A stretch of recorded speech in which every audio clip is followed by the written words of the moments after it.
Nous laissons derrière nous tout ce que nous avons de plus cher. Enfants, épouses, amis, pères et mères. Fièrement, nous répondons à l'appel du devoir. Pour que les déplacés et les réfugiés rentrent à la maison. Pour que nos enfants reprennent le chemin de l'école. Pour que jaillisse la lumière de la réconciliation entre les peuples, pour le Mali, pour la patrie. Cette voie, nous l'avons choisie, au prix de nos vies. Nous défendrons nos couleurs. Et si nous laissons derrière nous veuves et orphelins, nous vous prions, prenez soin d'eux.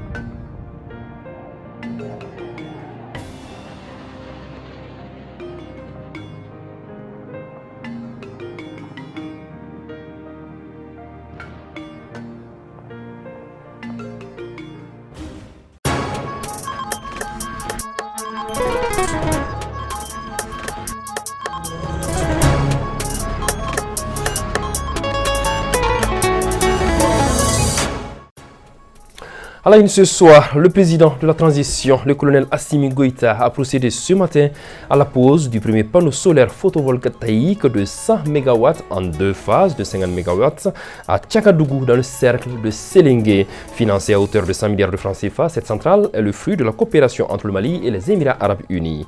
L'histoire de la presse au Mali, le panel était au cœur des débats en ce troisième jour du Salon des médias Sam Mali.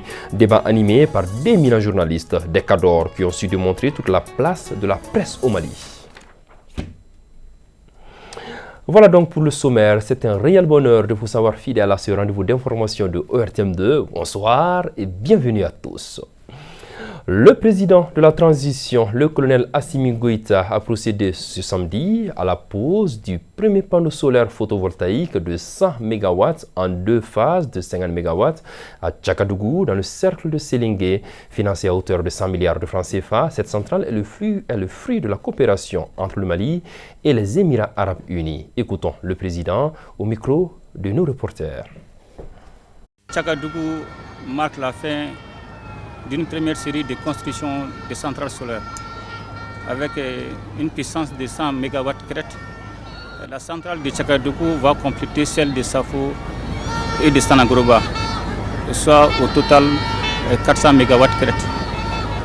Ces capacités de 400 MW crête vont nous permettre de sortir progressivement de cette crise énergétique que connaît notre pays, aussi d'amorcer notre transition énergétique vers les énergies renouvelables, aussi promouvoir le développement socio-économique de notre pays. En termes d'employabilité, ces trois centrales vont permettre la création d'emplois directs et indirects qui vont impérativement impacter positivement la vie de nos concitoyens. Je voudrais aussi saluer les partenariats de coopération et les liens d'amitié entre les Émirats arabes unis et le Mali. Aussi saluer l'engagement patriotique du ministre Kamara et du ministre Sanou. Leur engagement et leur détermination acharnée nous ont permis l'aboutissement de ces différents projets. Et je voudrais encore une fois de plus, et je ne cesserai de saluer le courage, surtout la détermination du peuple malien à accompagner cette transition. Et notre souci, c'est toujours d'améliorer le bien-être de nos populations.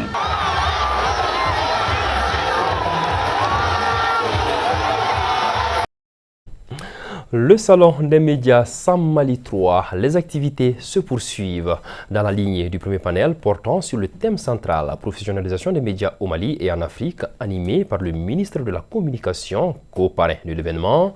Un deuxième panel sur l'histoire de la presse au Mali a été au cœur des débats, débats animés par d'éminents journalistes, des cadors qui ont fait savoir que la presse malienne a su être cet outil de résistance qui a pleinement joué sa partition à l'accession du pays à la souveraineté nationale. Aïssa Taba. Un outil de résistance à la colonisation, un moyen d'information phare quand le pays s'est libéré du joug colonial. La presse malienne, puisque c'est d'elle il s'agit, a su davantage se développer en faveur des événements de mars 1991. Voilà comment se présente la presse malienne par les douaniers du journalisme à travers un panel. C'était au Palais de la Culture Amadou Ampateba à la 3e édition du Salon des médias du Mali.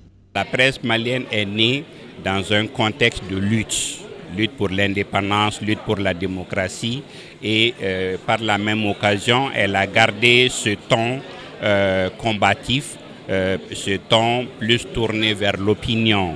Maintenant, le défi, c'est de comment corriger tout cela, comment nous réadapter et comment répondre aux attentes et aux exigences d'aujourd'hui.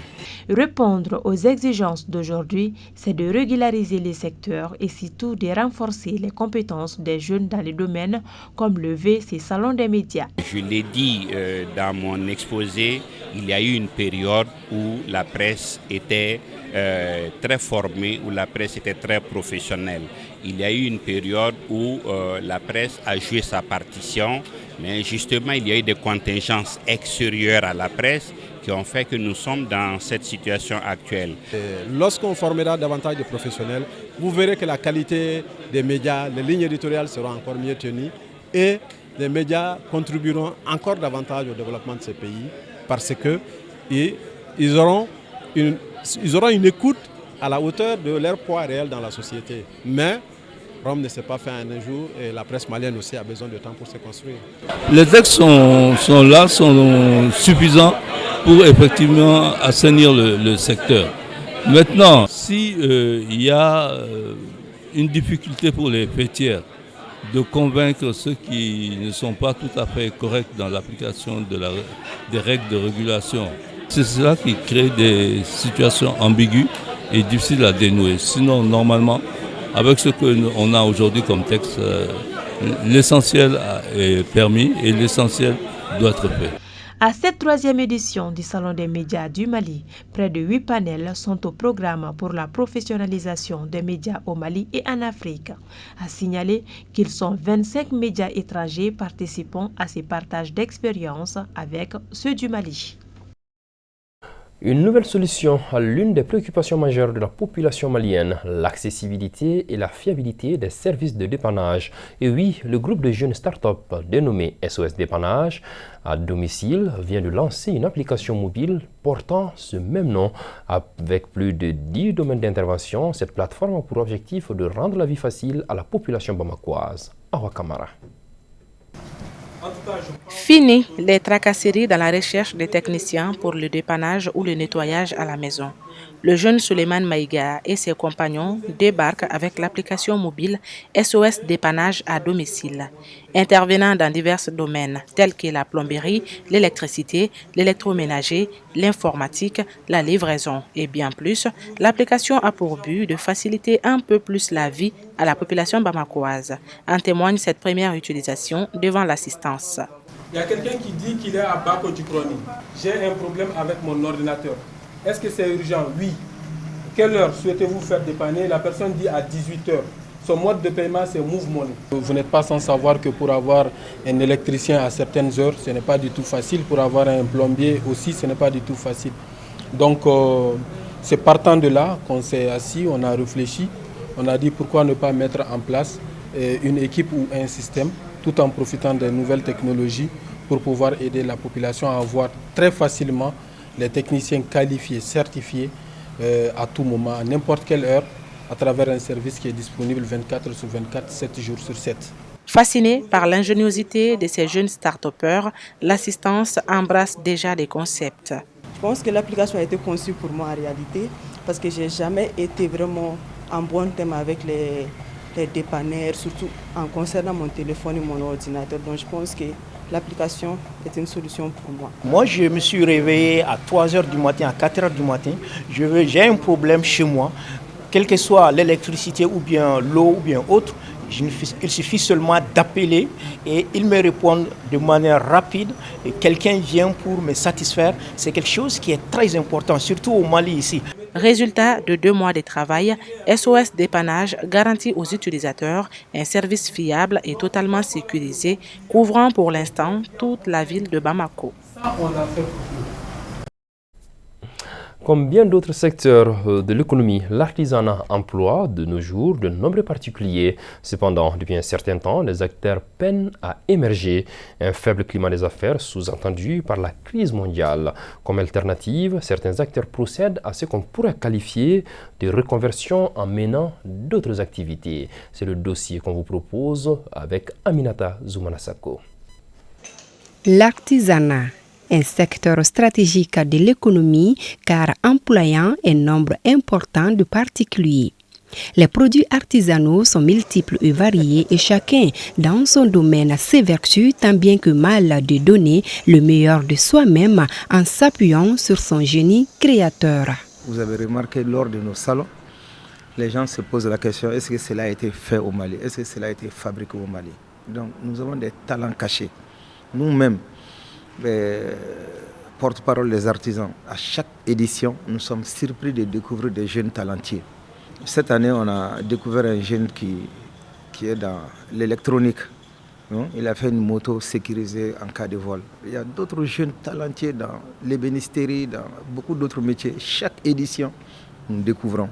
En tant que président de la fédération, je peux lever ma voix haut et fort pour dire que le pays aujourd'hui est riche en produits artisanaux. Si nous prenons aujourd'hui la transformation agroalimentaire, ça ce ne sont que des produits qui sont cultivés ici au Mali et qui doivent être consommés aussi au Mali. Mais ces produits-là, quand tu parles, souvent on dit que c'est méconnu, ou souvent on dit que la finition en fait n'est pas ça, ou la qualité n'est pas comme ci. Donc ça c'est en fait un premier. Et quand nous partons vraiment l'artisanat utilitaire aujourd'hui, l'artisanat utilitaire n'est d'autre que les maçons, ceux qui sont dans le BTP et ceux qui sont dans le bois et ceux qui sont en fait dans un seul mot dans l'ameublement.